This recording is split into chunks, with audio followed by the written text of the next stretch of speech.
പുത്തൻ മഫ്രിയാണ് ജോസഫ് മാർ ഗ്രിഗോറിയോസ് പാത്രിയാർക്കീസിന് നൽകിയ ശൽമൂസയിൽ പറയുന്നു, പത്രോസ് അന്തിയോക്കിയയിൽ സിംഹാസനം സ്ഥാപിച്ചു, അതുപോലെ മറ്റ് അപ്പോസ്തലന്മാർ ഒരു സിംഹാസനവും എങ്ങും സ്ഥാപിച്ചിട്ടില്ലെന്ന്.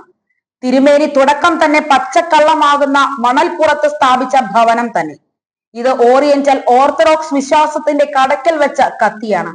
വിശുദ്ധ മത്തായി 19:28 കർത്താവ് തന്റെ 12 ശിഷ്യന്മാർക്ക് സിംഹാസനങ്ങൾ നൽകുന്നുണ്ട്. ഇതുപോലെ കല്ല് വെച്ച നുണ പറയാൻ ഒരു മഹാപുരോഹിതന് എങ്ങനെ കഴിയും? യാക്കോബ് മൂന്നാമൻ പാത്രിയാർക്കീസിന് ശ്രേഷ്ഠ പൗലോസ് ദ്വിതീയൻ യാക്കോബ കാതോലിക്ക നൽകിയ ശൽമൂസയെ ശ്രേഷ്ഠ കാതോലിക്ക തോമസ് പ്രഥമൻ വിശേഷിപ്പിച്ചത് ഒരടിമ ഉടമയ്ക്ക് നൽകിയ ബന്ധന പത്രം എന്നാണ്.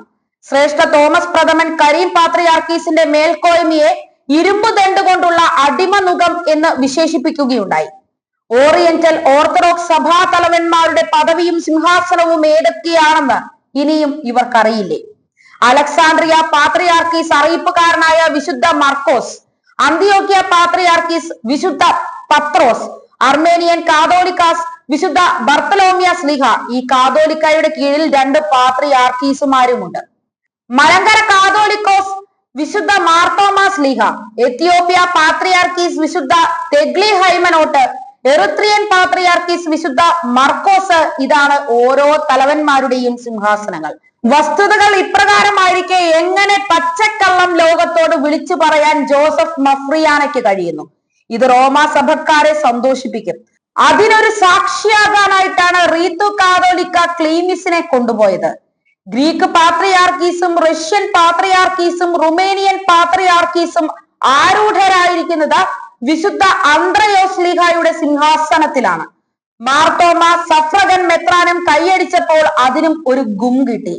1974 കോട്ടയത്ത് തിരുനക്കര മൈതാനത്ത് നടന്ന പാത്രിയാർക്ക ദിനത്തിൽ യുഹാനോൻ മാർത്തോമ മെത്രാൻ പ്രസംഗിച്ചത് മാർ തോമാസ് ലീഹായ്ക്ക് സിംഹാസനം ഇല്ലെന്നാണ്. എന്നാൽ മാർ തോമാക്കാരുടെ ഭരണഘടനയിൽ മാർ തോമാസ് ലീഹയുടെ സിംഹാസനം പരാമർശിച്ചിട്ടുണ്ട്. 13 കുരിശുള്ള മസ്പനസ തലയിൽ ധരിച്ച് നെഞ്ചിൽ കുരിശ് ധരിച്ച് തിരുക്കള്ളം തട്ടിവിടുന്നു. ആർക്കും മനസ്സിലാകുന്നില്ല എന്നാണ് ധാരണ. കഷ്ടം.